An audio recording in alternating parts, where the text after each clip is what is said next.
Hello everyone, welcome to today's daily news analysis. I am Akhil Rajratnam.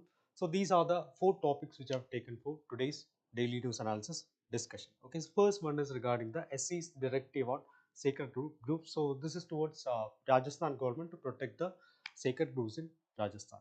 Next one is regarding the a tough call. So this was from an editorial page in Hindu. So this was regarding the monetary policy committee. So tomorrow the monetary policy committee is going to have their review meeting.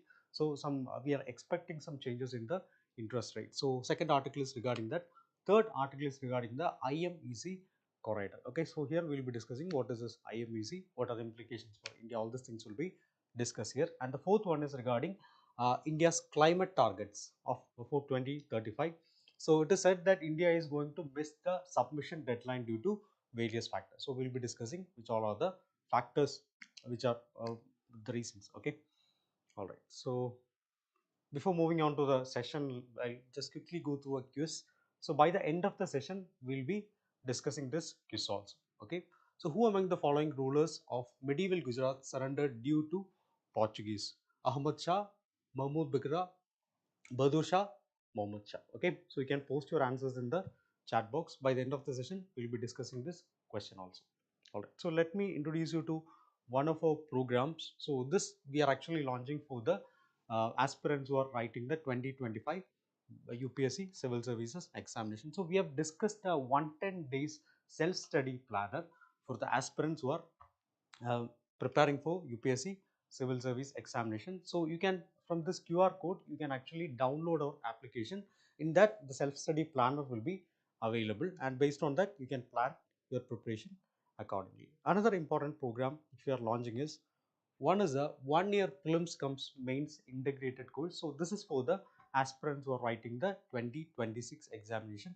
Another one is a 2 year prelims comes mains integrated course. So this is for aspirants who are writing the 2027 examinations. For both the programs, we are actually having 800 plus hours of general studies and CSAT classes will be there. This will be a completely online course, and in that 200 plus hours of current affairs class are also given, and obviously we'll be giving a micro schedule so that we have actually divided, we have made the subtopics out of the UPSC syllabus, and we'll be having expert faculty for all the subjects. And obviously testing is also very much important regarding your preparation. So we'll be have tests for both prelims as well as mains examination. Okay. All right. So with that note, let's move on to the first topic. Yeah, this is regarding the SC's directive, Supreme Court's directive towards Rajasthan government regarding the conservation of sacred groves. So now there are some tensions are happening regarding the who will be conserving this sacred groves, whether it be the local management or whether it be the forest department. So we'll be discussing what led to this particular conflict. Okay. All right. So we'll see a previous year question in the same regard. Examine the status of forest resource of India and its resultant impact on climate change. Okay, so these kind of questions can be asked. So we'll see what is a sacred grove. What is a sacred grove? So sacred groves are patches of forest land, forests that local communities are protecting.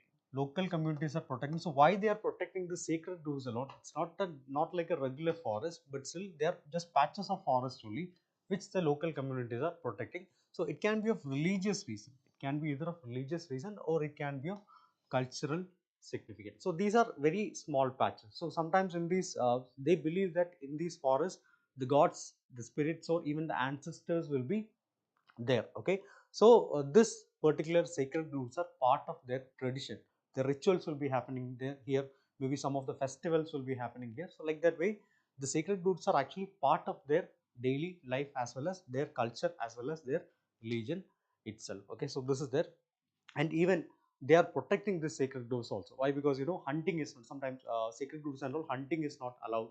Even use of intoxicants is not allowed.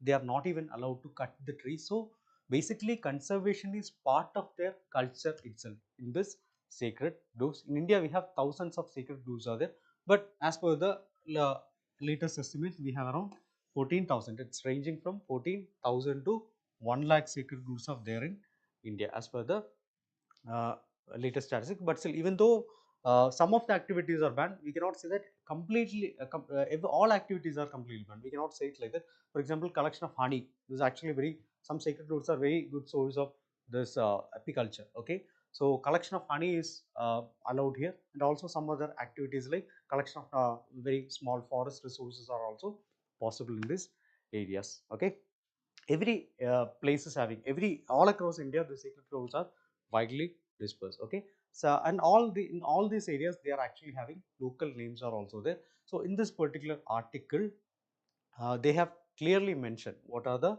local names of this sacred grove. So obviously this can be very much useful for your prelims examination. I have taken all these names and I have posted it here. Okay, so in Karnataka it is known as Devarakad. Devara means god. Okay, so this is actually the forest of the god. In the name itself we can clearly see that it is related to their cultural practice or religion. Again Himachal Pradesh also same thing only, Dev Ban.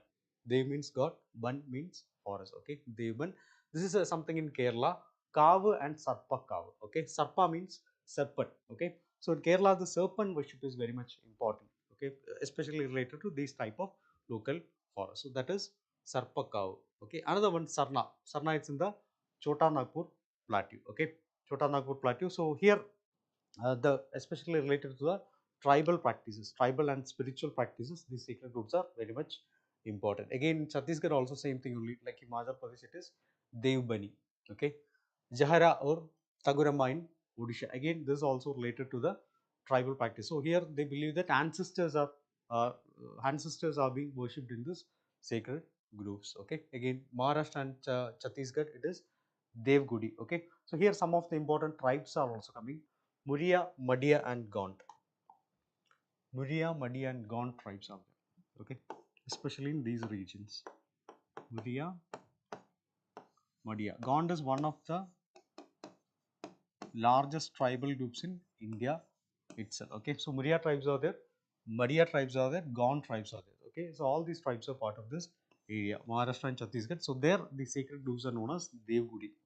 Okay, coming to my Meghalaya, again this is also part of their culture. It is Kilo Lingdo, Kilo Kingtang, Kilo Niam. Okay, so these are the names which are associated with sacred groves in Meghalaya.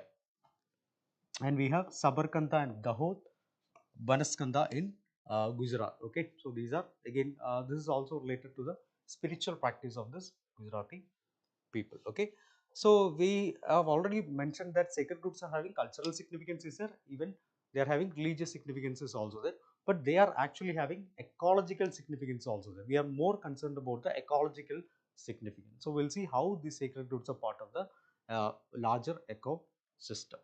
Okay, all right. So these are some of the important services which are provided by this sacred groves. One, these are very important biodiversity hotspots. Okay, very important biodiversity hotspots. Why? Because these are safe havens for the rare species of animals, rare species of especially in this Kerala and all, Sarpa cows and all. You can see a lot of these. Mostly it is in the western Ghats only. So related to these sacred groves, we can see some of the important rare species like frogs will be there, when butterflies will be there. So like that way, sacred groves will be hosting a very it's actually a safe haven for many important rare species of flora as well as faunas. Okay, and also they are very good providers of this services ecosystem services. For example, they are thick forests, so obviously they will be preventing the soil erosion in that area, and these areas conservation of water is also done by this natural process only. And obviously these are trees only. Trees can be a very good carbon sinks. Okay, so they can take up all the carbon dioxide in that area and act as a carbon sink. Okay, so conservation of water acting as a carbon sink and also hosting the rarest of the rare species of animals will be there. Okay, and also this we have already studied, that is it's part of their cultural heritage only. Okay, most of the festivals in these areas are happening in this sacred groves only. For example, in Kerala and all, Theyyam festival will be there. Theyyam festival will be there. Karnataka, Bhudakola festivals like Bhudakola. Okay, so all these things are related to this particular sacred groves only. So it is having biodiversity significance is there, ecological service also is there, and also this cultural heritage. So all these things are being conserved by this sacred grows. Okay. So other than that, we have many legislations which are associated, which are part of this sacred grove conservation in India. So we'll see which all are the important legislations handling the sacred grove conservation in India. Okay. First one, Wildlife Protection Act. Wildlife Protection Act of 1972. Okay. So for this Wildlife Protection Act of 1972, there was an amendment in 2002. There was an amendment in 2002. So they have added a very important concept known as a community reserve. Okay. So already in this Wildlife Protection Act of 1972, we have some other things are also. For example, national parks. We have national parks. Based on this, we have wildlife sanctuaries are there. We have wildlife sanctuaries are there. So like that way, this community reserves were also included as part of this Wildlife Protection Act. Okay, so that was made through an amendment in 2002. Okay, amendment in 2002. So they introduce this particular concept. Okay, so what is this community reserve? Community reserve means this local community, local communities or local individuals. They should be associated with, they should also be taken into consideration while conserving these areas, and they will be getting the support of the forest department. Okay, it will be a collaborative effort of the forest department as well as the local communities in that particular area. So local communities plus the forest department. So they will be involved in the conservation of this community reserve. Okay, so this is what they have introduced in the 2002 amendment. Okay, and for that they have created something known as a community reserve management committee. Community reserve management committee or CRMCs. Okay, so here they have a committee. So here at least 5 members of this committee should be from Gram Sabha. Should be from Gram Sabha. Gram Sabha means the village council in that area.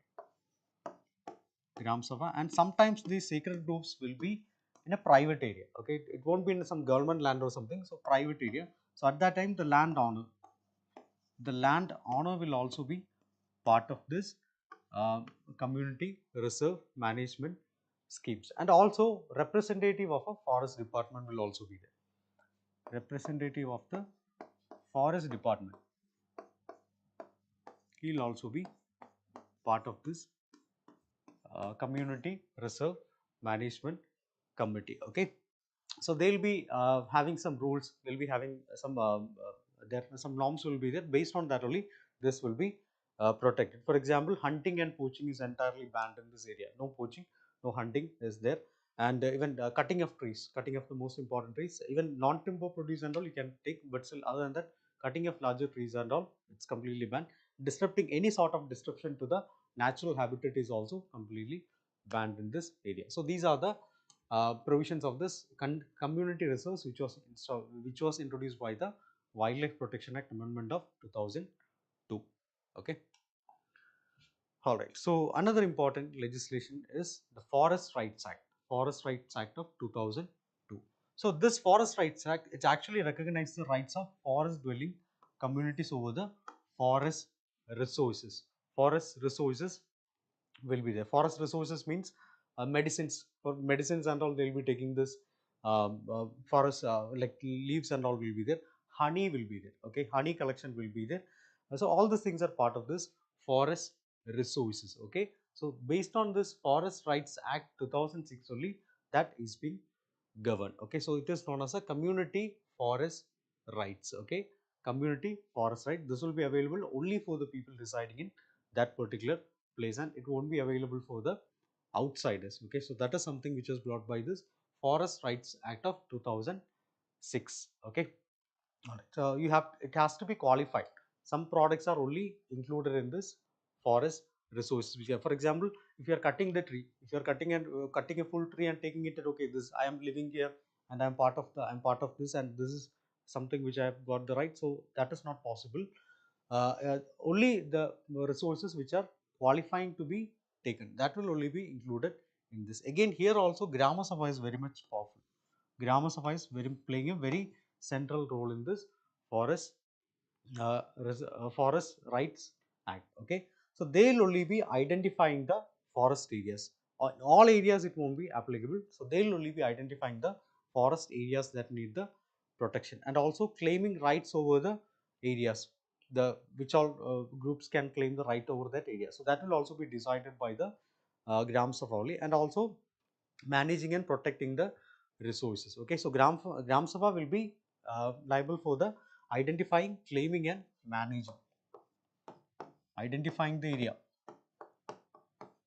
identifying the area, managing the resources, and claiming the sources. Okay, so these will be under the purview of this Gram Sabha or the village council. Okay, all right. One more important act is there regarding this forest conservation, that is Forest Conservation Act itself, 1980 Forest Conservation Act itself. Okay, so here what they are doing is they are regulating the diversion of forest land for non-forest purpose. Non-forest purpose. For example, agriculture is a non-forest purpose. Agriculture. Mining.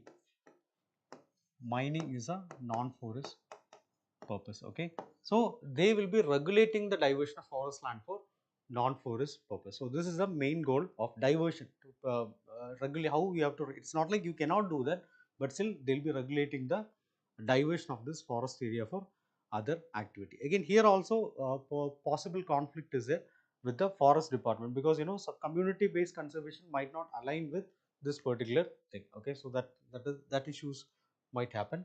So if the sacred groves falls under the forest land category, their management will be overseen by the forest department. Okay, so now we can see that there are actually, whether it be Wildlife Protection Act or whether it be this FC Act, Forest Conservation Act, the forest department is having an upper hand. Only in this Forest Rights Act, the local people or the Gram Sabha is having the major say in this. So this is one of the major reasons for the conflict between the laws.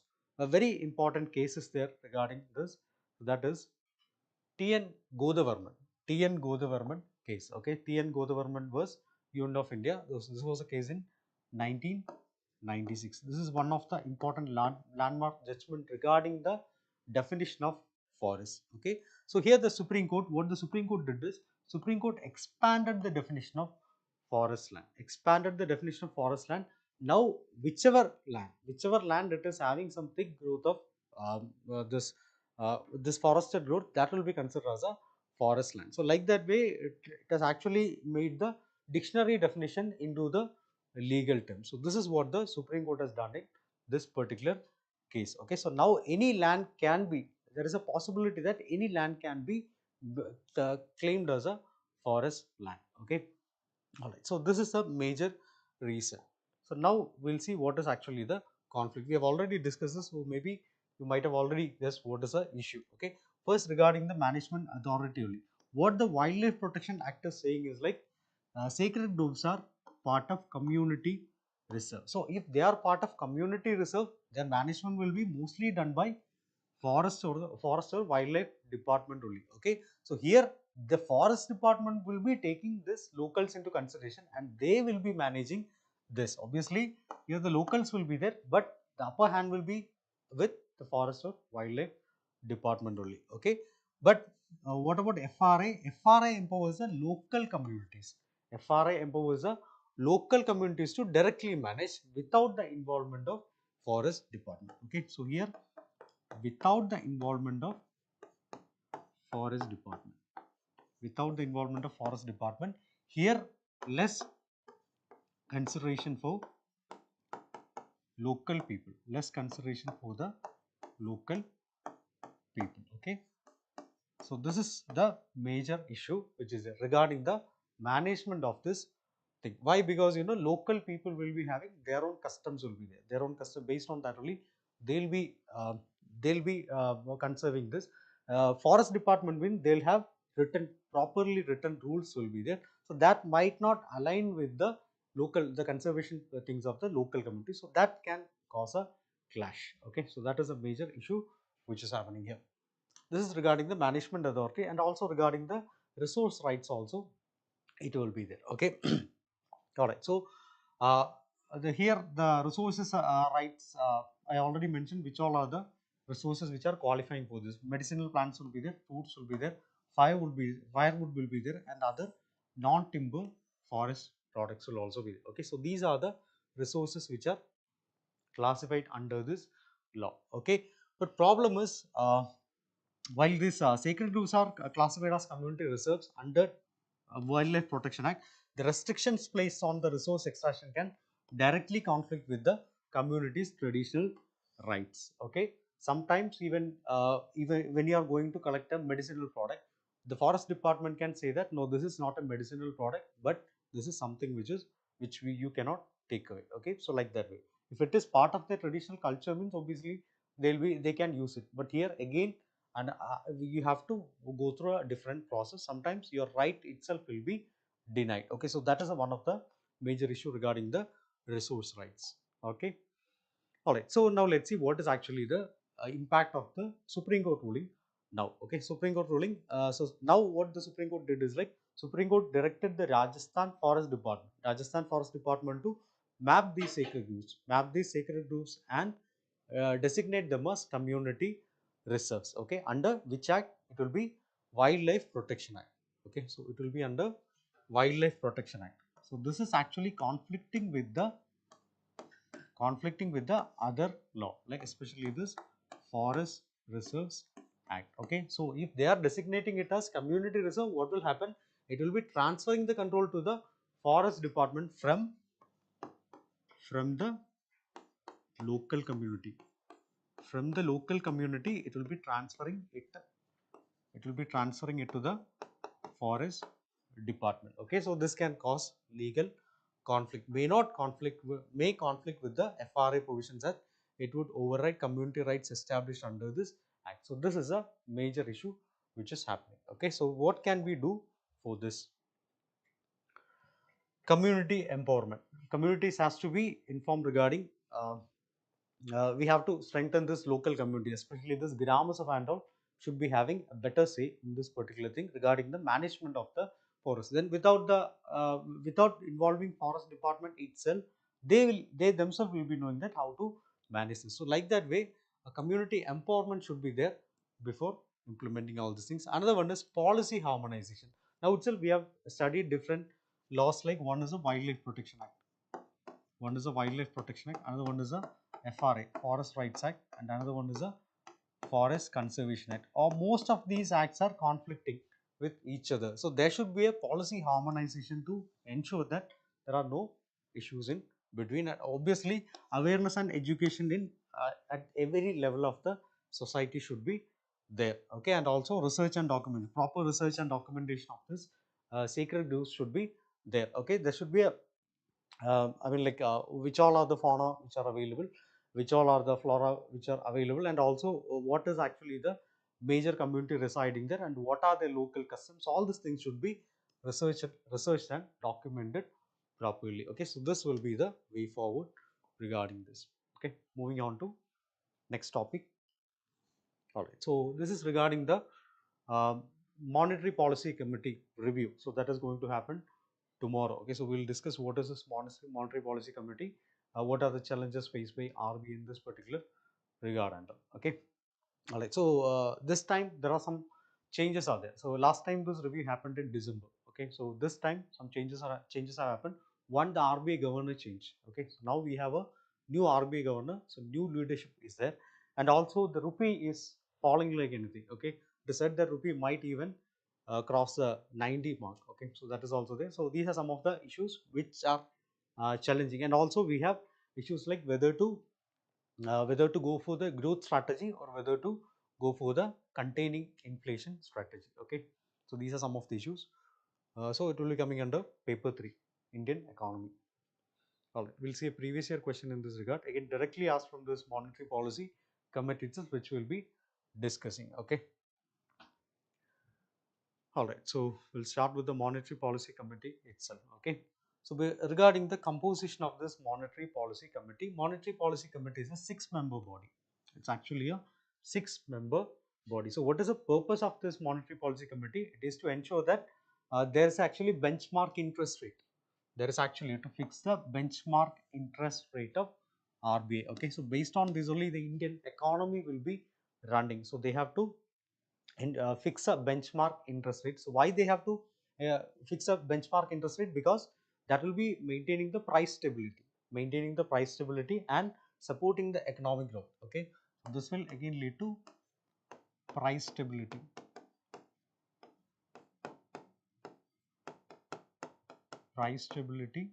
and supporting the economic growth.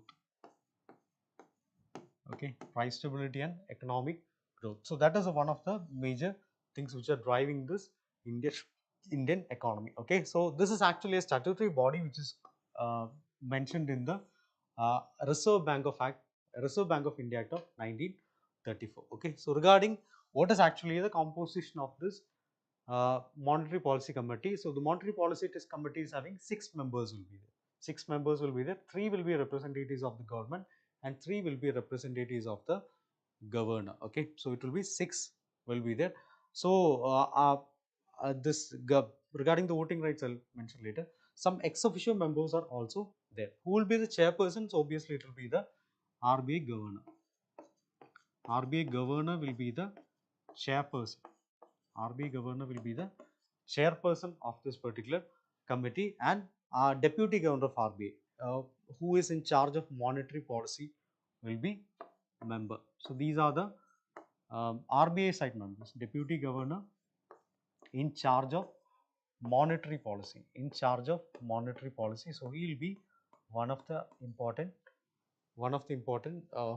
members from the RBI side, and again another RBI officer will be there. Okay, another RBI officer will be there. Okay, so these are the 3 important uh, members from RBI side, and again 3 important members from government side will also be there. Okay, 3 from government and 3 officers from this RBI will also be there. So this is actually the composition of this monetary policy committee. Okay, they are appointed for a 4-year term. They are appointed for a 4-year term, and who will be appointing them? It will be appointed before year will be the tenure of them. Okay, and who will be appointing them? It will be appointed by the government itself. Okay, be appointed by the central government itself for a 4-year term. Okay, all right. So yeah, so this is actually the so the decisions will be taken by the majority vote only. So majority vote, this is 3-3 only, right? So 3 will be from RBI, 3 will be from government. Okay, so usually the governor won't be voting. The RBI governor, who is a chairperson, won't be voting. But if there is a tie, in case of a tie, the governor will also be voting. Okay, governor will also be voting just in case of a tie. Okay, so why we need an RBI's monetary policy committee? Because it is needed to achieve a CPI inflation. Okay, consumer price index inflation rate of 4%. So somewhere we have to retain this inflation around this 4%. For that only we need a monetary policy committee. But it is not logical to keep a monetary policy committee in exactly one number. Okay, 4%. It can vary also. So that's why we have added a tolerance level. So this tolerance level will be plus or minus 2. So plus or minus 2. So it can either go to 6%. Or it can come down to 2%. Okay, so it can, from 4% it can go to 6%, or it can come to 2%. After that, I mean above that or below that is not good for the economy. So here you can see the how it has actually performed. So this is actually from quarter 1 of 23-24 to quarter 4 of 24. Okay, so here you can see that this is actually our target, 4% target. Okay, so this is how it has gone. So this is the upper limit, 6%. This is upper limit 6%. This is a lower limit of 2%. So this is our target. So now we can see how it has performed. Okay, so in this particular quarter 2 of 23-24, it has crossed the 6%. Okay, inflation was very high, but somewhere around here, quarter 2 of 24-25, we were able to maintain it at 4%. Okay, so now again it's somewhere around that level only. So that is why, that is one of the reasons why this RBI Monetary Policy Committee review meeting is uh, keenly looked upon. Okay, all right. So we'll see what are the challenges which RBI is facing right now regarding this monetary policy committee. And again, this will be reviewed. The target set by the so now, as of now, this is 4%, but we are not planning to keep it for the lifelong. It is not regarding lifelong. Based on the economy, based on our conditions, and all, we'll be reviewing this. We'll be reviewing this, and every 5 years it will be reviewed. As of now, it is 4%. Okay. This monetary policy committee is not to review this target, but it is to set the benchmark interest rate. Okay, don't get confused regarding that. Okay, so these are the challenges which RBI is facing. One is declining growth. One is declining growth. So this Indian GDP, every time this Indian GDP forecast will be there. So the 2024-25 forecast, they have downgraded it to 6.4. They have downgraded to 6.4%. Okay, downgraded to 6.4%. So downgraded means it indicates a slower economic growth. It indicates a slower economic growth.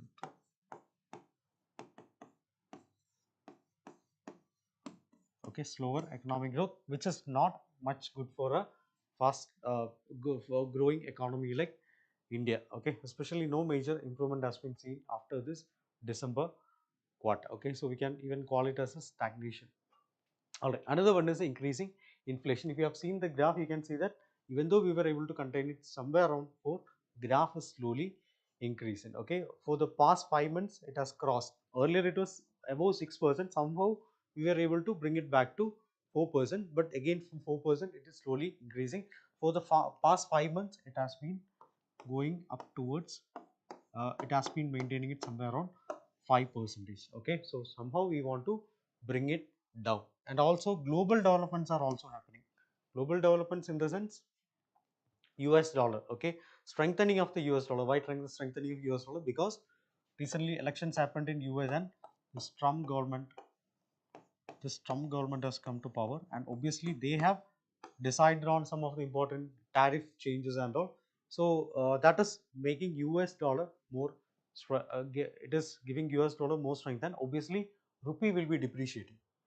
Obviously rupee will be depreciating. So that is why toward against US dollar, rupee might even go to this 90 level. So that's what they are saying. So these, all these things are complicating the RBI's decision. So whether to go with economic growth, you can see that it is growth is actually somewhere not proper also, it's somewhere inversely proportional to this inflation. Okay, so if you are going with if you are going only with inflation targeting, if you are going with inflation targeting, if you are increasing this inflation, means growth will be going down. So if you want to support growth, means inflation might go up. Okay, so this is actually the dilemma which RBI is facing, and obviously this time we are having a new governor. Okay, new governor, and even this one is we have a new leadership. Another one is we have a weakening rupee. So what we can do for that? Okay, so rupee is weakening means obviously imported inflation will also be high. Okay, it will be higher.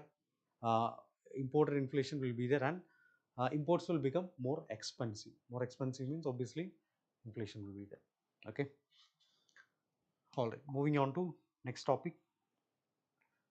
This is regarding the IMEC corridor. Okay. So the Greek foreign minister. So Greek foreign minister, he has affirmed that IMEC, India, Middle East, Europe economic corridor.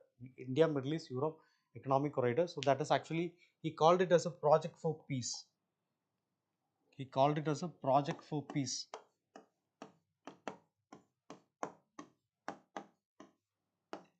Okay, so this is coming under the international relations, topic.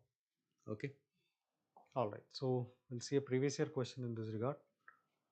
The China-Pakistan economic corridor is viewed as a cardinal subset of China's larger One Belt One Road initiative. Give a brief description of CPEC and enumerate the reasons why India has distanced itself from the same. Again, regarding this, we are discussing regarding IMEC. So this is regarding another corridor, CPEC. So like this kind of questions can be asked in your exam. Okay. All right. So we'll see what is this IMEC corridor, India, Middle East, Europe Economic Corridor. So basically, this is a multimodal transport corridor.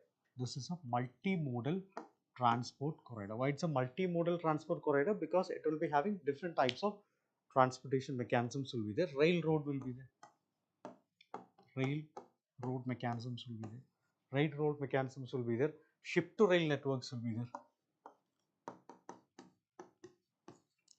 Ship to rail networks will be there, and obviously road transport will also be there. Road transport will be there. Pipelines will be there. So like that, it's actually a multimodal transportation corridor, and it is having two parts are there. One is the eastern corridor.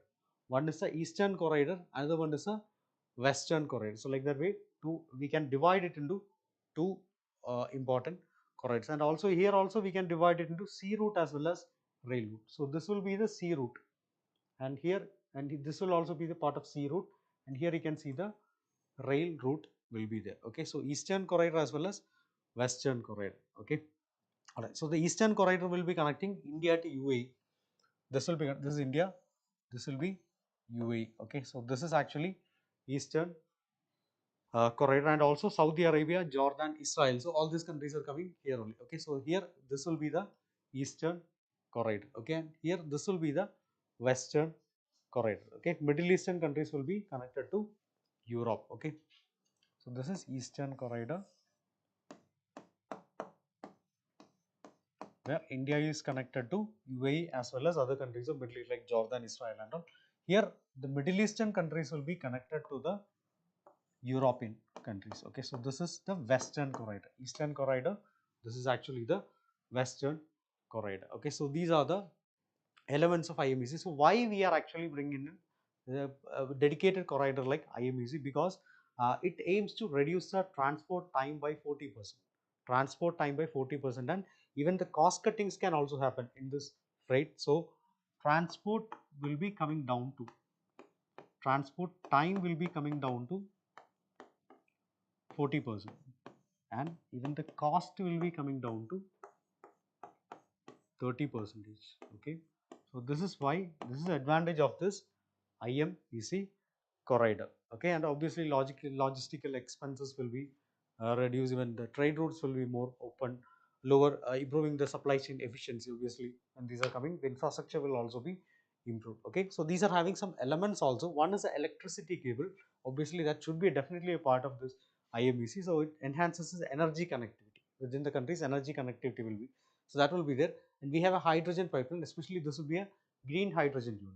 Okay, so this support green energy initiatives like hydrogen, and also data is also very much important. Internet, so high speed data cable, this will be boosting the data flow, or digital infrastructure will be boosted by this. Okay, so this is India, Middle East, Europe economic corridor. Okay, all right. So we'll see some of the important key ports and routes in this area from both India as well as in the other part. Okay, so this is in India we have Mundra in Gujarat, Kandla again very important port in Gujarat, and even the JNPT, Jawaharlal Nehru Trust in Mumbai. Okay, so these are the main ports in India. Middle East we have Fujairah, Jebel Ali, Abu Dhabi. So this will be in UAE, and in Saudi Arabia we have Dammam, Ras Al Khair port. Okay, and obviously we have divided it into both sea route as well as railway route. Okay, railway is also part of it. So railway line will be connecting Fujairah port to Haifa port, and Israel the major port is Haifa port. Okay, and after that in the western corridor that will be connecting Middle East to the Europe. Okay, so these are the important ports there. Okay, Piraeus port in Greece, Messina in South Italy, and Marseille in France. So these are the important ports in Europe. Okay, all right. So yeah, so what is actually the advantage? Economic integration and regional impact will be high. So it will be streamlining trade in energy, trade infrastructure, and even the industrial goods, and it will be integrating Europe, Middle East and India. Okay, so that is the advantage of this particular. Then even strategic positioning also. We have seen in the previous year question that was regarding the that Belt and Road Initiative of China. So this is also very much important initiative with the countries which are not much aligning with the China. Okay, So that is it. Even it can even provide an alternative to the major trade. One of the important major trade routes in India across the world is Suez Canal. So this can even provide an alternative to this Suez Canal route and reduce a dependency on the usual traditional route. Why? Because some Suez crisis or something is happening means the entire world will be, the trade will be stuck. So that kind of issues also we can avoid. Moving on to next topic. So this is from Indian Express. So here it is saying that India's 2035 climate target. So that is a nationally determined contributions or NDCs. So these were brought by the Paris Agreement. So that will be delayed due to many reasons. Okay. So here we will be discussing what are this India's NDCs and regarding this agreement and all. Okay. Coming under paper 3, environment and ecology important agreements. Okay. All right. We'll see a previous year question in this regard. Term intended nationally determined contributions is sometimes in the news in the context of what? Okay, you can see that. Anyway, we'll be discussing this. All right, so we'll start with what is this NDCs? What are this NDCs? Okay, so this was something which was brought in the 2015 Paris Agreement. So Paris Agreement is something which is part of the UNFCCC, United Nations Framework Convention for Climate Change. Okay, this is a convention which was brought in this Rio Earth Summit. Okay, so in this COP21, which was held in Paris, they came up with an agreement. They came up with an agreement to reduce the global warming levels, to keep it at least under the 1.5 limit. So that was something which was brought by this. So the countries have agreed. Countries have agreed to reduce the global warming levels. Okay, so for that they introduced two important policies. One is countries have to define their short-term climate goals, short-term climate action plan. So these are known as NDCs, or nationally determined contribution. So here the countries are required to submit this NDCs every 5 years. Every 5 years they have to submit their NDCs. So India has also submitted our own NDCs, and also another thing is also there. This is short term only, for 5 years, short term only. Here it is long term climate action plan. Okay, so here there is no fixed timeline is not there. So here this is for 5 years only. Every 5 years we will have to renew it. India has renewed it also. Here this is long term climate action plan. No specific fixed time frame is there for this particular thing, but still typically outline the climate goals extending until the mid of 21st century. Okay, 2050 itself. Okay, so this is long term climate action plan. Okay, so we'll see what are India's NDCs. What are India's NDC? What were India's NDCs and what is the new NDC? So that also will be discussed. So first we have the target is 2030. So we have defined our first NDC in 2015. So we said that we'll be reducing our emissions to 33 to 35% from the 2005 level. 33 to 35% from the 2000 pre-industrial levels. Now we have updated it and we said that we'll be reducing it to 45%. 45% of the 2005 levels, and it's progressing in a very good way. 24% reduction achieved in 2016 itself. Our target was 33. So 2016 itself we have achieved 24% reduction. As of now, it is estimated that we have already been in the 30 levels. Okay, so this was updated in 2022. Another one, share of non-fossil fuels. Non-fossil fuels means like solar energy, wind energy, geothermal. So like that way, we'll be having at least 40% of the total energy capacity from the uh, non-fossil fuels. Now we have again updated it to 50%. Okay, we have updated to 50%. So we have already achieved 41.5% by the end of June itself. So okay, last year we have already achieved. Again, carbon sink. We'll be creating carbon sinks of 2.5 to 3 billion tons for additional carbon sinks to capture the carbon dioxide. Okay, so this we have not updated. We are going in a proper way only. Okay, so these are the existing. These were the existing NDCs, and these are the updated NDCs of India. Okay, all right. So why? We'll see why there will be a delay in this India's 2023 NDCs. Okay, So this last year 2024 climate, this COP happened in Baku in Azerbaijan, and most of the developing countries were against the arguments which were set by these developed countries, especially in this climate finance. Okay, we'll see what is this climate finance. So climate finance refers to the funding which will be coming from, it can either be local, it can either be national, or it can even be transnational financial financing itself. So it can either be from public financing or private financing, or from any other alternate sources like carbon mechanisms and all, carbon trading mechanisms and all we are having. Okay, to the aim is to support mitigation and adaptation actions that will address the climate change. So for all these things we need funding. Okay, so here the sources there, here the sources there, what is actually the purpose is also here. Okay, so this is climate financing. Okay, so in this Baku summit, India and maybe all the developing countries and underdeveloped, so they were against the arguments which was put forward by the developed countries regarding climate finance. Okay, all right. So India, the developing countries were demanding at least $1 trillion, $1 trillion every year, $1 trillion every year for this climate financing. Okay, so this was rejected by the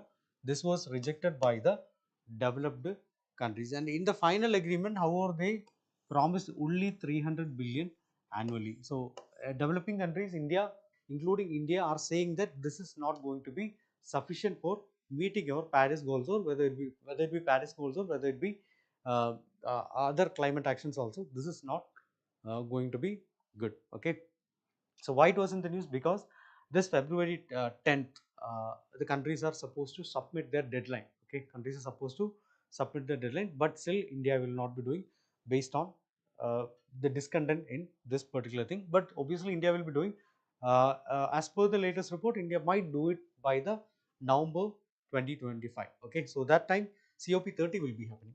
So this was COP29. It was in Baku in Azerbaijan. So COP30, that will be in Brazil. COP30 will be in Brazil. So by that time, India will be submitting our uh, this deadline. Okay, so that's what it is said. Okay, all right. So we'll see what is India's climate mechanism. So India's climate financing in India, so it will be coming from union budget, state budgets. We have other funds funded by this union budget, such as NCEF, NAF, NDRF, and CAMPA and all regarding compensatory afforestation. And even we have private climate finances also there. Okay, and we have international climate finance funds are also there, like GCF and all we have. Okay, so this is actually the climate finance architecture in India. Okay. All right, so I hope you have got an idea regarding this topics which you have discussed. So now let's move on to a mains practice question. This is regarding our sacred groves only. So sacred groves are not only culturally significant but also vital to biodiversity conservation. Assess the challenges posed by legal frameworks such as Wildlife Protection Act, Forest uh, Reserves Act, Forest Conservation Act, Forest Rights Act, Forest Conservation Act in the conservation of sacred groves. So how you have to write the answer? You can briefly introduce what is the sacred groves, why they are culturally significant, and also we can write which all are the legal frameworks which are and their provisions in short you can write in the introduction. Now what is asked there? What are the challenges which are posed by this legal frameworks? Okay, so that you can, yeah, this is actually the role. What is this particular thing? What are these particular acts? What is this provisions related to sacred groves in these acts? We have already discussed, like the Wildlife Protection Act. It will be both Wildlife Protection Act as well as FCA. It will be the Forest Department will be having an upper hand. In the Forest Rights Act, the Gram Sabhas or maybe the local communities will be having an upper hand. Okay, in the body you can again after that you can write the challenges. What is actually having the conflict? The conflict between the all these acts. So okay, and how it is hindering this, and finally you can conclude it by saying that the policy should be harmonized. Policy should be harmonized, and we need a balanced approach regarding this. Okay, so by that way you can conclude it. All right, so now let's move on to the prelims practice question. So this will be of yesterday's daily. Okay, yesterday's daily news analysis. Today's daily news analysis we will be discussing Uh, the questions of today's daily news analysis we'll be discussing in tomorrow's DNA. Okay. All right. So with reference to pulses in India, consider the following statements. India is the largest producer, importer, and consumer of pulses in the world. So that statement is correct. Around 25% of the global production as well as 27% of the world consumption is from India only. Okay. So that statement is correct. Mission for Atmanirbhar in pulses focus on Arhar, Urad, and Mazur. So that's also correct statement. The major sources for India for importing tur arhar are Canada and Turkey. For tur arhar and all, we are mostly relying on Mozambique, Tanzania, and Myanmar like countries. For Canada, from Canada and Turkey, it will be mostly Mazur. Mazur will be coming from Canada and Turkey. Okay, so basically, this statement is wrong. This is correct. This is correct. This is wrong. Okay, so correct answer is 1 and 2 only. 1 and 2 only. Okay. Next one.